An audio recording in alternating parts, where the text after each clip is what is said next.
اب دیکھو نا، یہ جو عمل قبول نہیں ہوتے، یہ جو عمل قبول، کون سی شے ہے جو انہیں قبول ہونے سے روکتی ہے؟ وہ کیا ہے؟ میں ہی ایک چیز ہے جو کسی بھی عمل کو قبول ہونے سے روکتی ہے۔ اپنے محبوب پر درود پاک کے عمل میں سے اللہ پاک نے میں کو خود نکال دیا۔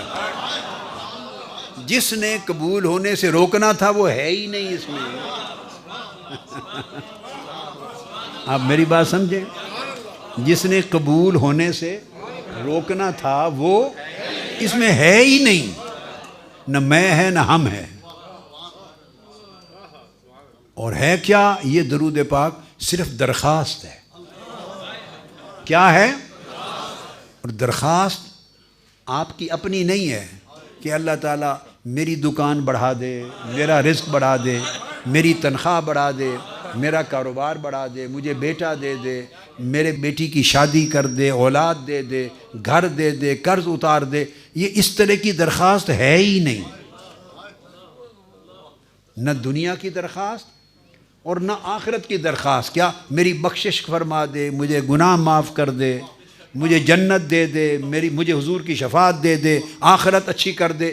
نہ دنیا کی میں نہ آخرت کی میں دو قسموں کی ہوتی۔ کیا؟ دنیا کی میں اور آخرت کی میں۔ میری دنیا بہتر کر دے، کوئی چیز بھی مانگے تو میری بہتر کر دے، آخرت کی کوئی چیز بھی مانگے تو مجھے معاف کر دے، مجھے بخش دے۔ تو ہر جگہ میں ہے نا۔ اللہ پاک نے دنیا اور آخرت کی دونوں جگہوں سے میں کو نکال دیا۔ اب دعا بھی جو ہے اس میں بھی یہ اللہ پاک نے ربنا آتنا فی الدنیا حسنہ وفی الآخرۃ حسنہ وقنا عذاب النار۔ اے ہمارے رب ہمیں عطا کر، ربنا آتنا ہمیں دے،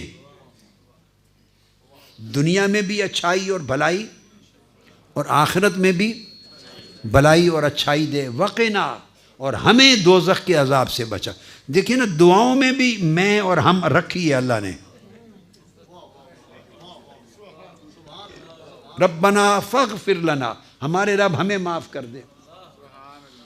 ربنا فاغفر لنا ذنوبنا وکفر عنا سیئاتنا وتوفنا مع الابرار۔ اے اللہ ہمیں معاف فرما دے بڑے گناہ، اے اللہ ہمارے چھوٹے گناہ معاف فرما دے، ہمیں نیکوں میں شامل کر دے۔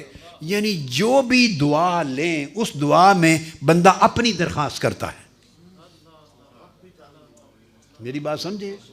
جو دعا اٹھا لیں ہر دعا میں بندہ اپنے لیے مانگتا ہے اللہ سے، اور شروع ہوتا ہے اللہم سے۔ درود پاک ایک ایسی دعا اور درخواست ہے، اس میں بندہ اپنے لیے کچھ مانگتا ہی نہیں، اپنے لیے سرے سے مانگتا ہی نہیں ہے۔ رد کہاں سے ہونی ہے؟ کون سی چیز نامقبول ہوگی؟ اس نے اپنے لیے مانگا ہی کچھ نہیں۔ اور جس نے نامقبول کرنا تھا، رد کروانا تھا، وہ میں اس میں ہے ہی نہیں، اور اپنے لیے نہ دنیا مانگی نہ آخرت مانگی۔ اس کو کہتے ہیں تجرید۔ توحید کا بھی کمال درجہ ہے جس میں بندہ اپنے آپ کو مٹا دیتا ہے، اپنا نام و نشان ہی مٹا دیتا ہے۔ درود پاک ایک ایسی چیز ہے جس میں بندہ اپنا نام و نشان مٹا دیتا ہے۔ ایسی تربیت ہے۔ تو کہتا کیا؟ اے اللہ تو ہمارے آقا پہ درود بھیج۔ یہ درخواست کی نا، وہ جواب دیتا ہے میرے بندے تو پیدا بھی نہیں ہوا تھا میں تب سے بھیجتا ہوں۔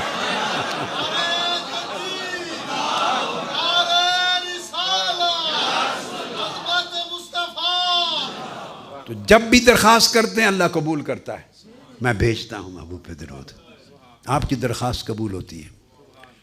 اب وہ ذات دیکھتی ہے اور آقا علیہ السلام کی ذات بھی دیکھتی ہے کہ یہ میرے بندے نے باقی تو ساری زندگی اور ہر روز صبح و شام ہر نماز کے اندر بھی اور باہر سب دعائیں کی اپنے لیے، یہ ایک دعا میرے امتی نے ایسی کی جس میں اس کے اپنے لیے کوئی مانگا ہی نہیں۔ اس نے میرے بلندی درجات کی، میرے اوپر درود بھیجنے کی درخواست کی، تو وہ بھی راضی، آقا بھی راضی۔ اس لیے میرا دل کہتا ہے کہ اس التزام کو کرنے والے اور دائماً اس میں شریک ہونے والے، اس نسبت سے اور اس کو جاری رکھنے والے، جنت میں اللہ پاک کی بارگاہ کی مجلس دیدار میں ضرور شریک ہوں گے انشاءاللہ تعالی۔ تو جو اپنے لیے نہیں مانگتا اور صرف آقا کے لیے مانگتا ہے، آپ کو اندازہ ہی نہیں اس کو آقا کتنا دیتے ہیں، اس کو، اور اللہ کتنا دیتا۔ چلو، وما علینا الا البلاغ۔ آفیشیل یوٹیوب چینل کو سبسکرائب کریں اور بیل آئیکن کلک کریں۔